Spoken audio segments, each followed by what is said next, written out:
Hi everyone, my name's Matt, and today I wanted to do a video for you about disassembling and reassembling G1 Soundwave. I was kind of inspired to do this video when I saw a post on Facebook the other day. Someone was talking about the possibility of transplanting the cassette door from one Soundwave to the other, and somebody said in the replies, oh, that's one of the hardest repairs in all of G1.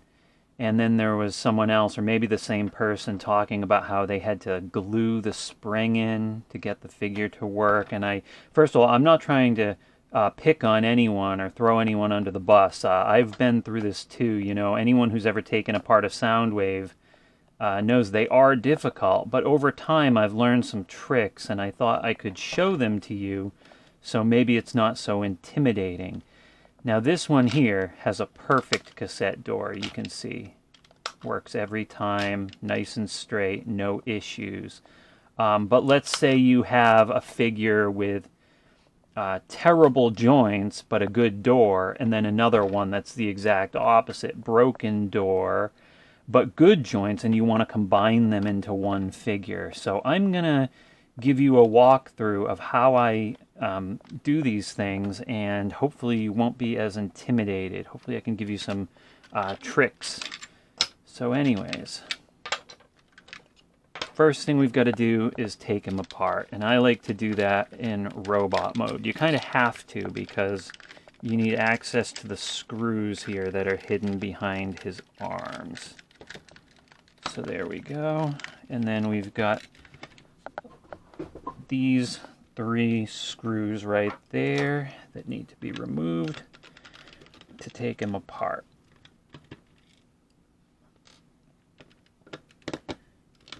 I'm reminded of a quote from a movie I love, The Edge, where Anthony Hopkins says, "What one man can do, another can do." And you got to remember, these toys were put together by people, not machines. So anyways, I'll let that screw fall out. So there is a correct way to do it. Now I'm not saying, there we go. I'm not saying I'm doing it the correct way. I'm just trying to show you a method that works. So anyways, open the door and now raise the top. I'm going to let that part stay behind. I've got this piece here set aside for 1 second, and I'll just show you in here. I'm going to carefully lift this out. Oop, that came without this spring. So you've got this here with a post on it. Goes through the spring and into this. And these little notches correspond to the position of his leg. Now you have to be careful here because you don't want the spring to launch, but if you pinch it tight and put it inside here, it will stay put just like that. And we're going to set that aside. And now we can actually set aside the body here. Oh, first I got to get out the spring. I guess I don't really have to. That was not in its correct position, or at least, yeah, I'll show you how to position this when putting it back together. Put that aside, put that aside. Now what I want to show you first is how to get this door out. Actually, let's remove the eject button.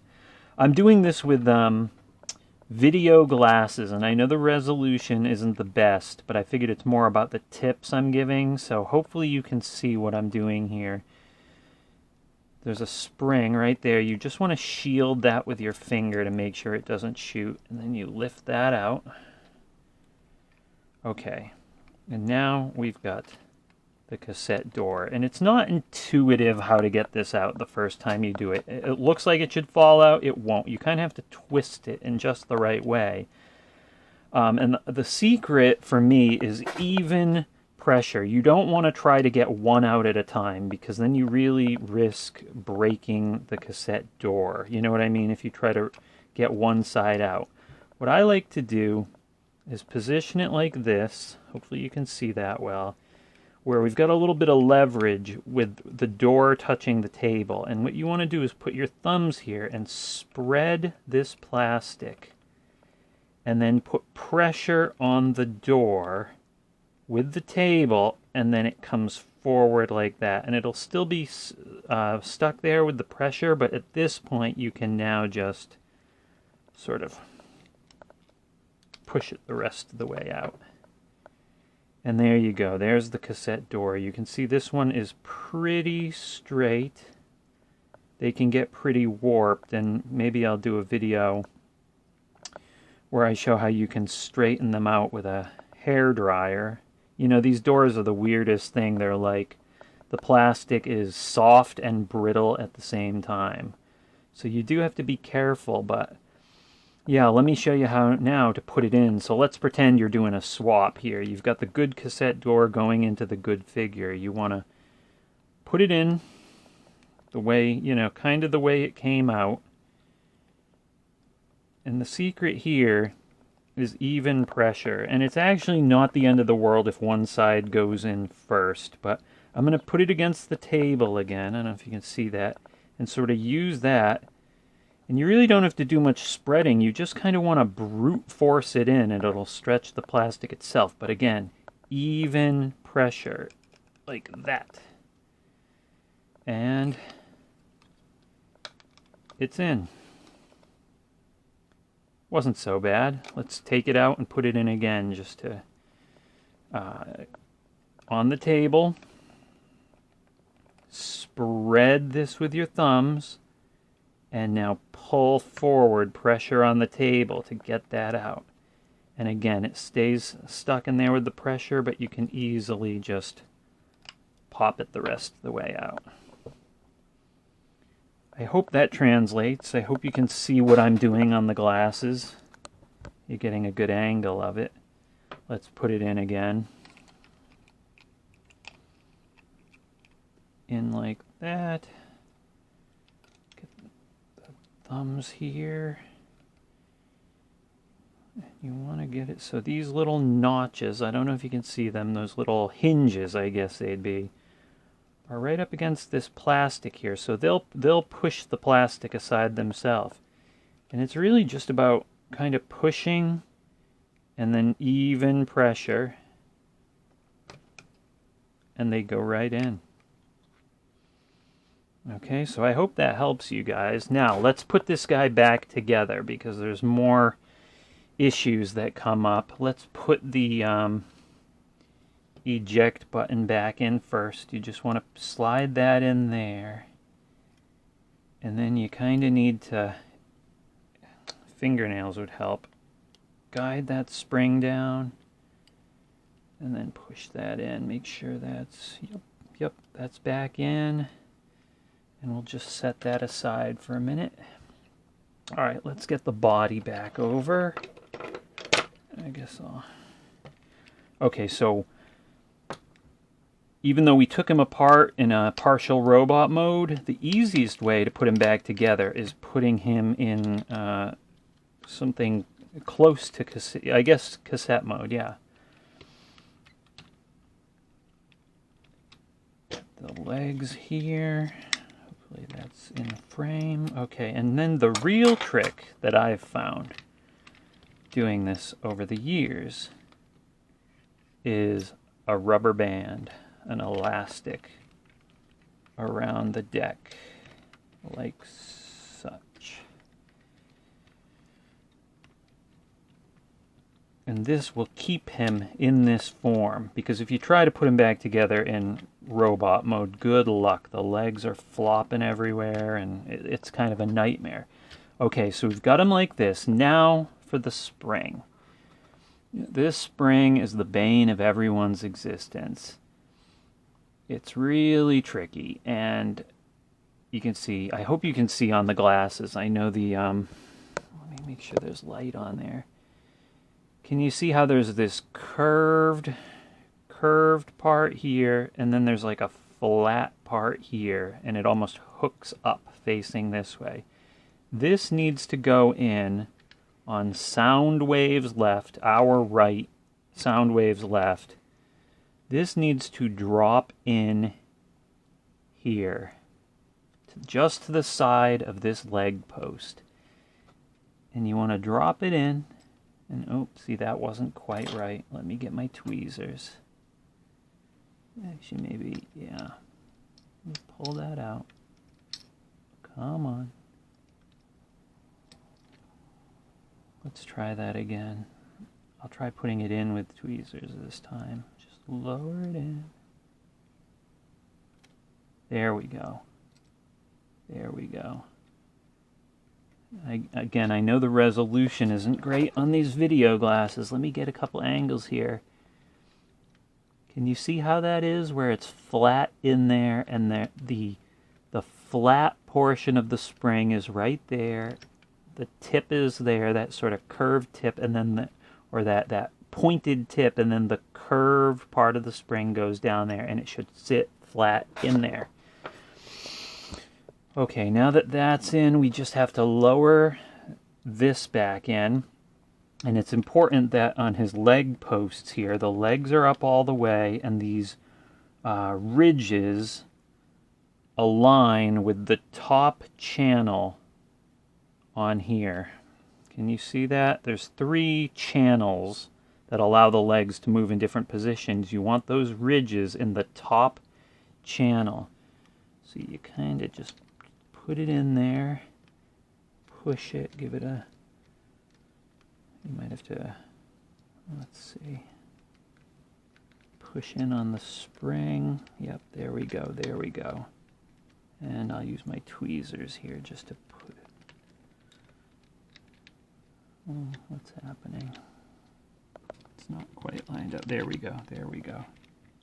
It's fiddly, as the British would say.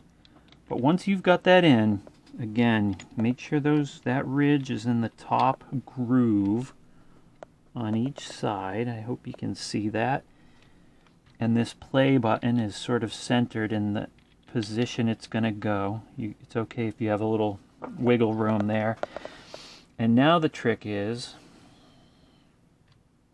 you want to take this piece and you want to open the cassette door to approximately where it would be when it's ejected on the figure.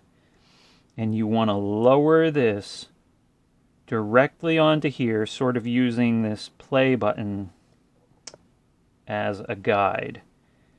And oh yeah, you have to spread this just enough so that these little grooves, or I don't know what to call them, ridges, will fit under the legs. So spread that just enough. And now, using the play button as a guide, just lower it on and kind of let it set itself. And whack it a little bit. We want to pinch the bottom.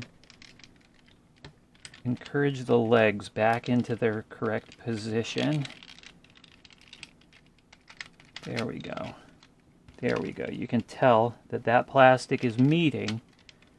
So hopefully, yep, we've got spring action. That means the door has lined up correctly with the spring. Now I'm going to immediately, I'll shut this, flip this, and let's put this screw in to kind of lock in our progress. There we go. And now that that's in, we can take this off. Make sure the top is all lined up. Yep, and now we can transform him kind of gently. Access the screws on the back.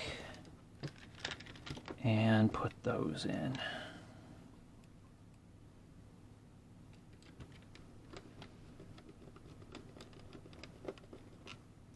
Go.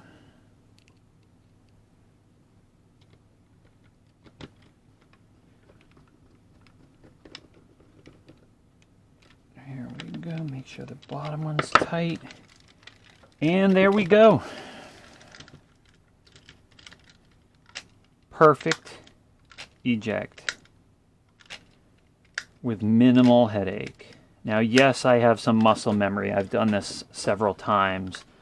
But I think if you follow my guide, my sort of overview of how I do it, I think it'll solve a lot of the issues you'll run into. Again, the way I sort of remove this using the table as leverage, even pressure, and then put it back in reverse, and then the correct positioning of the spring and lowering the top piece on with the cassette door open while he's in cassette mode.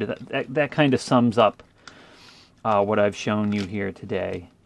But yeah, it's not terrible once you are sort of used to doing it. And yeah, hey, I hope you learned something. And thanks for watching. Have a great day.